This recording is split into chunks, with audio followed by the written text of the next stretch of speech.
Audio Jungle.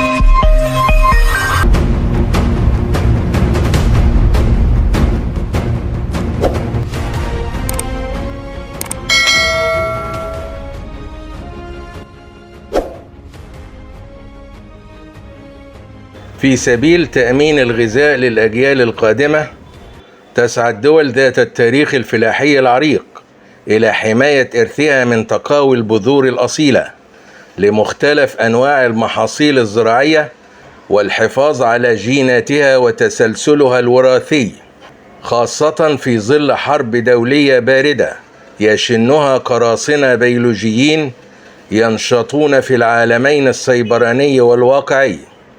وكانت الجمهورية الجزائرية قد سارعت بالفعل واتخذت تدابير لحماية تاريخها الزراعي والتحفظ على المورثات الأصيلة لنباتاتها وأشجارها حتى لا تعبث بها أيادي المتربصين من القراصنة البيولوجيين. فكيف حمت الجزائر تاريخها الفلاحي من هجمات القرصنة البيولوجية؟ وما أهمية ذلك في تأمين الغذاء وإرث الأبناء والأحفاد؟ تابع للنهاية لمعرفة تفاصيل مهمة.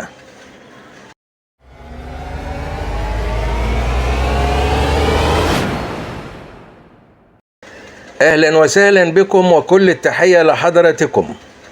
تصنف الجزائر ضمن الدول الموغلة في القدم بالمجال الفلاحي، والشواهد على ذلك كثيرة، منها مجموعة الكشوفات التاريخية في نواحي الطارف وسطيف والقصبة وسوق أهراس، وكذلك الحفريات الأثرية التي تم العثور عليها في مناطق متفرقة من الصحراء الجزائرية، وبخاصة أدرار ووادي سوف وأطلال منطقة تاصيل نجر بولاية إليزي.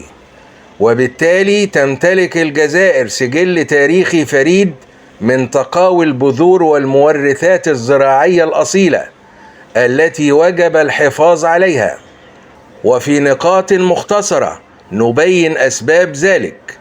أولا، التوجه نحو بناء منظومة وطنية للزراعات الاستراتيجية المتكاملة التي هي عماد التنمية المستدامة والقادرة على مواجهة التحديات الرئيسية المرتبطة بمقاومة الآفات والتغيرات المناخية، وكذلك التحديات الجيوسياسية الإقليمية والدولية. ثانياً، تعزيز الأمن الغذائي الذي هو في جوهره جزء لا يتجزأ من الأمن القومي للبلاد، وهذه خطوة مهمة في تحقيق السيادة الوطنية. ثالثاً، دعم نمو الاقتصاد الجزائري بالحد من فاتورة استيراد البذور والمواد الفلاحية المستغلة في الأنشطة الزراعية، والتي تستنزف أكثر من 11.5 مليار دولار سنويا. وكانت الجزائر قد اتخذت مؤخرا خطوة مهمة بوقف استيراد حبوب تقاوي الخضروات، وهي مستمرة في هذا النهج حاليا ولكن على نحو تدريجي. وفي تعليقه على ذلك قال رئيس الوزراء: يجب أن تكون الجزائر عنصرا فاعلا على مستوى الأسواق الدولية، ليس كمستورد ولكن كمصدر. فالجزائر كانت سلة غذاء أوروبا وقت النوميديين، فكيف نرضى أن تصبح رابع مستورد للقمح اللين على المستوى العالمي؟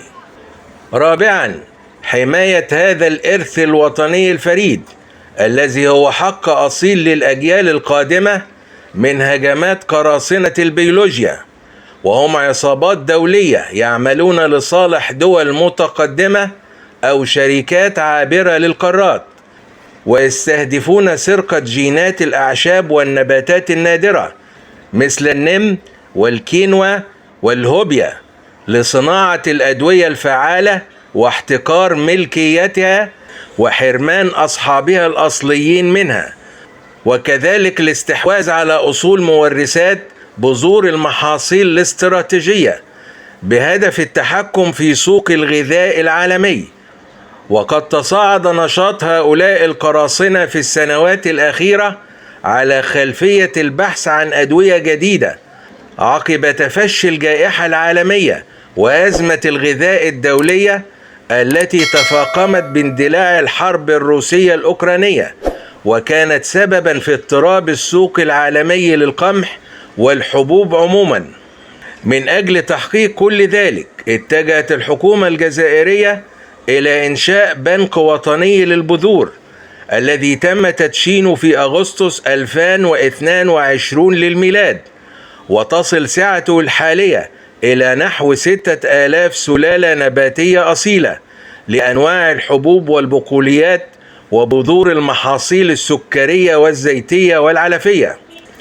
وقد وصف هذا البنك بأنه عبارة عن مكان محمي ومجهز بحيث تخزن فيه تقاوي بذور النباتات الزراعية والأعشاب البرية لحمايتها من خطر الانقراض.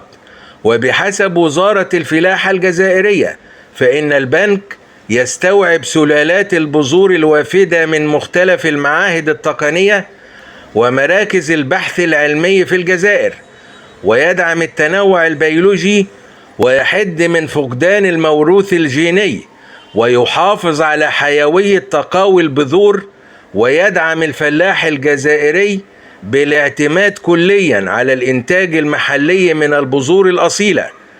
وسوف يعتمد هذا البنك باعتباره بنكا وطنيا مركزيا للبذور، حيث من المزمع إنشاء 6 فروع له بالولايات الداخلية. وفي إطار ذلك تتجه الجزائر إلى تنفيذ خطة رصد وجرد دقيقة تستهدف جميع الموارد الجينية الزراعية النباتية منها وكذلك الحيوانية ذات الصلة في عموم البلاد بإشراك كافة الفلاحين والمربين. ويرى خبراء الزراعة بالجامعات الجزائرية ضرورة الاتجاه نحو ربط البنك الوطني للبذور ببنوك البذور الدولية الأخرى، لا سيما بنك سفالبارد في النرويج الذي يعتبر أكبر بنك للبذور في العالم باحتوائه على أكثر من 980 ألف صنف. فمثل هذا الربط يشكل حماية مزدوجة للموارد الزراعية الوطنية الجزائرية والحفاظ عليها من التلف والاندثار في حالة حدوث أزمات أو كوارث. خذ مثالا على ذلك بنك البذور السوري المتواجد في مدينة حلب، والذي يحتل المرتبة 9 عالميا بأكثر من 155 ألف نوع وصنف، كان قد دمر تماما على خلفية الأحداث الدامية التي شهدتها سوريا في السنوات الأخيرة، إلا أنه أمكن إعادة تشغيله مجددا بفضل البذور التي كانت مودعة في بنك سفالبارد العالمي. نرحب بتعليقات مشاهدينا الكرام، ونأمل أن تتسم التعليقات بالآراء الجادة التي تحظى منا بكل تقدير واحترام. ولا تنسوا الدعم والاشتراك في القناة.